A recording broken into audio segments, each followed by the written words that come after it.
Alright mga idol, good afternoon. Ayan, good morning pala, sorry, 10:47 pa lang. So rest day natin. Pupunta tayo kila Idol Pubs. Magpapa ano na ako, 7th change oil dito kay Rhinos mga idol. Kung makikita nyo, 12,000 na tayo, 12,007 odo. Gagamitin ko ngayon mga idol is Motul, katulad ng ginamit natin sa Q40 natin na si Mamba. Same pa rin tayo. Motul na yung inistayan ko kasi nga sabi ko sa inyo, maganda para sa akin na langisa na gamit ko is Motul tsaka Pertua. Motul ang trip ko ulit gamit ngayon, so Motul tayo. Tsaka ipapasabay ko mga idol yung busina natin na stock. Papaayos ko na rin kay Idol Pubs kasi mga idol sira. Meron tayong loud horn, wala tayong stock horn. Yari tayo kapag nagparehistro kasi kailangan talaga may stock horn. Tsaka isasabay ko na rin, bibili rin ako sa kanya ng iridium spark plug para kay Mamba mga idol. Kaya talagang sasadyain ko siya. Minsan lang natin mabisita si Idol Pubs mga idol. Kaya ayun, isang puntahan na lang, change oil, papagawa ko yung busina, tsaka bibili ko ng iridium spark plug. Right mga idol, balik ako kayo mamaya.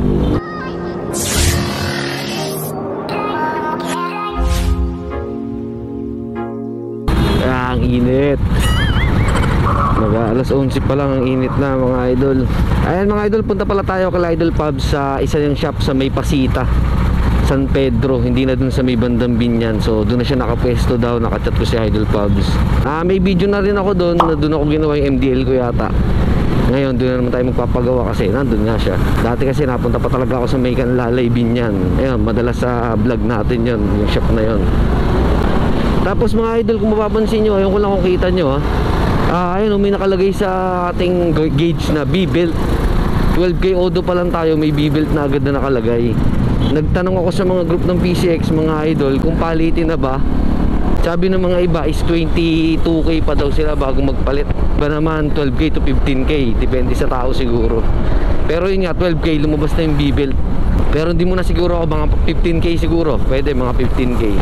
Kasi alam ko naman na wala pa, hindi pa palitin tong belt natin, 12K odo. Kasi mga sabi 22K pa daw. Pero ayoko naman siguro ng 22K, depende na sa inyo. Mga 15K siguro magpapalit na ako. Pero tatanungin ko rin si Idol Pubs mamaya kung palitin na ba to. Kasi naka ADB 160 siya. Titignan ko sa kanya kung anong odo siya magpapalit. Hingi tayo ng tip kay Idol Pubs.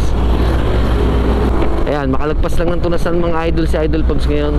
Ayan, SM Center Muntinlupa. Next dito San Pedro na. Huling nakakabit dito mga idol is Shell oil. Shell oil yung huli natin. 6 change oil natin is Shell Advance. Kaya ngayon balik tayo sa Motul. 2.3 lang ginawa ko sa Shell Advance is 2.3 sorry 1.7 1,700 odometer bago ako nag-change oil. Kasi 10.3 yun eh. 10,300 yung huli kong change oil. 12K na ngayon, 1,700 odo. Hindi ko na ipinabot ng 2K kasi Shell nga lang siya, hindi siya fully synthetic. Tinry ko lang din naman. Okay din naman si Shell, pero iba pa rin yung Motul. Mas parang ano ko sa takbo ni Rhinos kapag ka Motul tsaka Pertua. Kaya ayan, second change oil natin Motul. Ngayon Motul ulit tayo. Ang dami ko lang munang tinry na iba kasi mahirap yung sasabi-sabi lang eh. Gusto ko ako mismo nagtatry. Alright, San Pedro mga idol. Ayan, next tayo dyan. Pagkatas dyan is Pasita. Diyan na tayo. Medyo mas malapit-lapit biyahe natin ngayon kumpara sa dati natin pinupuntahan si Idol Pubs sa Kanlalay, Binyan. Nakatipid tayo ng isang barangay. Ang trusted mechanic ko si Idol Pubs. Kaya kita nyo naman, kahit malayo, dinadayo ko pa sa Laguna. Taga Muntinlupa tayo kasi mura maningil tsaka tropa. Bait. Ayan mga idol, Robinson Galleria tayo. Ayan ang pinakalatandaan. Pagka galing kayo Muntinlupa, malapit na kayo kila Idol Pubs sa Pasita, sa New Beans Pasita. Ayan, dito na banda yun. Makalagpas lang ng konti dito. Sa kaliwa yun mga idol. Naturo ko na rin ito dati nung nakarang vlog ko. Baka natabunan na. Kung mga gusto magpagawa kay Idol Pubs, ayan, dito lang. Ayan mga idol, Mercury. Hindi pala New Beans ang pangalan mga idol. Ayan o, Zyjax siya. Dito na siya. Ayan, Zyjax Motor Parts. Ayan ang ADB ni Idol Pubs.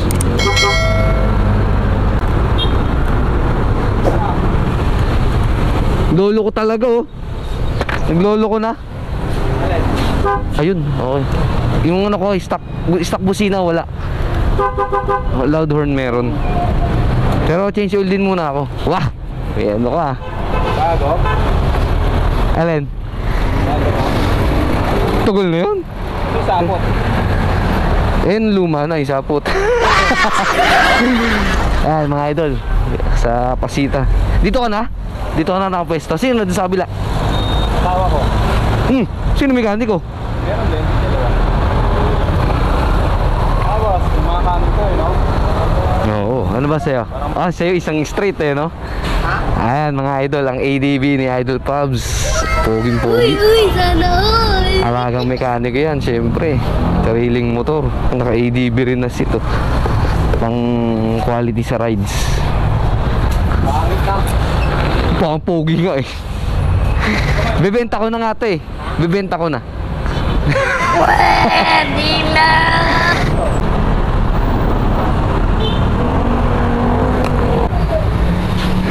Pangat ngayon ah. Parang kasa tayo mga idol ngayon. Nasa kasa.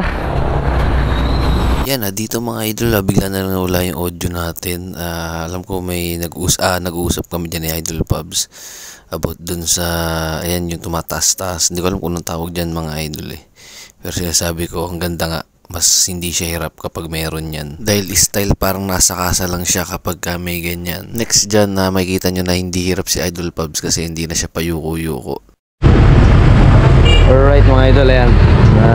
Papacheck natin kay Idol Pubs yung busina. May maluwag yan dito. Ating MOCC horn. Tingnan natin kung ano,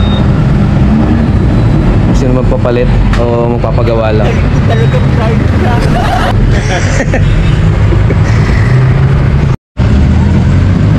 Ayan mga idol, ni Idol Pubs ating busina kasi supot ang tunog eh. Mahina, parang isa lang yung tumutunog. Hindi malalaman pa ako nasira. Tayo sa Pasita. Wala tayo sa kanlalay ngayon. Ito nakapeso si Idol Pubs.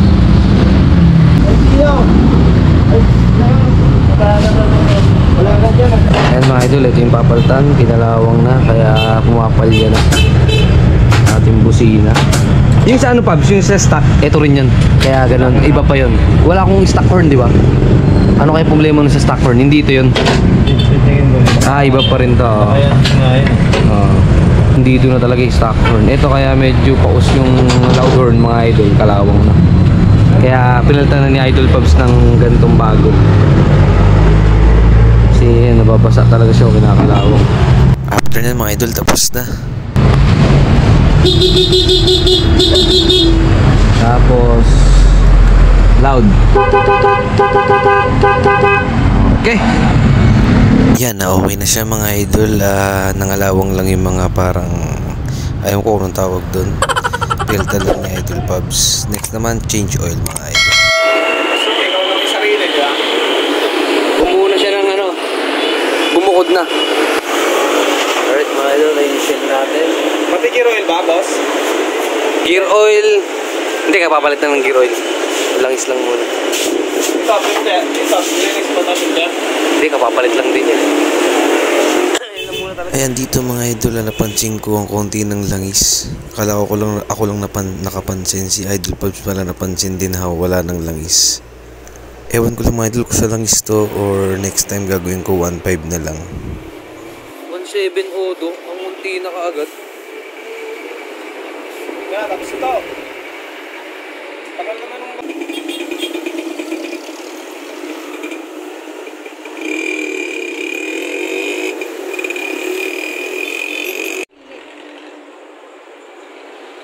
Mahilig talaga sa manghang na. Pero muna daw. Baka kuha sa reverse. Nalight lang naman yan eh. Pero matulad nung ginawa mo nung nakaraan. Alright, tapos na mga idol. Alright mga idol, tapos na. Motol ang ating langis ngayon. 12K odo. Yan, mga idol natin oh. Para makita kayo pag pag in-upload ko. Ride safe sa atin, ride safe. Alright mga idol, ayun, tapos na. Nakapagpa-change oil na tayo kay Idol Pubs, Motul. Tapos ayos na yung ating busina. Ayan, pakita ko sa inyo yung sample. Stock horn, di ba? Tsaka yung loud horn natin na medyo umaano na, kung mapalpak na, okay na rin. Okay na siya. Ayan. Overtake tayo. Okay na, di ba? Nice. Parehas na tayo may busina. Loud horn, tsaka stock horn. Tapos change oil. Ayun, nagtanong ako kay Idol Pubs nung ano, sabi kong bibiliin ko na ano mga idol. Tawag dito. Spark plug na iridium. Pang 125 pala na Wave 125 yung available niya. Wala siyang pang Muse 40. In order niya pa lang daw yung Muse 40, so hindi tayo nakabili sa kanya.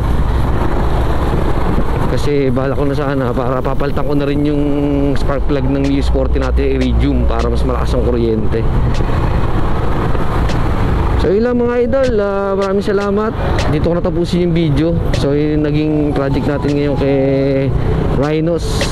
Balik tayo sa Motul kasi second change oil natin, Motul tayo. Ngayon Motul tayo uli. Ang dami natin na try na lang is talagang ito talaga gusto kong hatak. Ayan, kita nyo yung hatak ng Motul talaga. Smooth lang siya.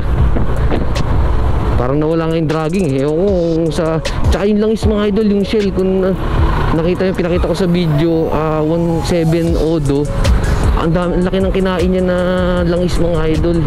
Ewan ko kung ba't gano'n, nagtataka rin si Pabs. Sabi ni Pabs, ang tinaro ng langis ko. Hindi ko pa nga pinabot ng 2K yun. 17 Odo lang. Iba ginagawa, di ba? 2K pa nga. Pero gets ko na kasi nga kapag ka hindi masyadong fully synthetic, dapat 1,000 Odo lang or 1,500. 1,700 na nga yung ginawa ko. Siguro kaya ganun. Kasi yung shell na pilit ko natin nahuli, hindi yun fully synthetic mga idol. Ano lang yun, synthetic base. Ito, hindi rin naman fully synthetic itong Motul. Try natin. Kasi, so 12K Odo tayo ngayon. 12K odometer,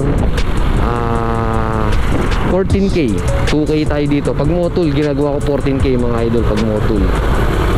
Ngayon, tinry ko kasi yung ano nga, yung Shell Advance. Ginawa ko lang 170 ko yung pinabot ng 2K.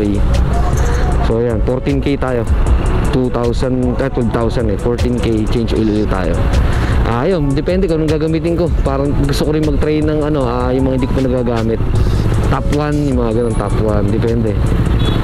Kasi nagamit na natin halos lahat. Kicks. May mga video ko mga idol. Ayun lang mga idol, maraming salamat. Ride safe sa atin, ingat tayo palagi. Ayan, na-traffic pa ako dito. Salamat ulit sa support mga idol. Ride safe.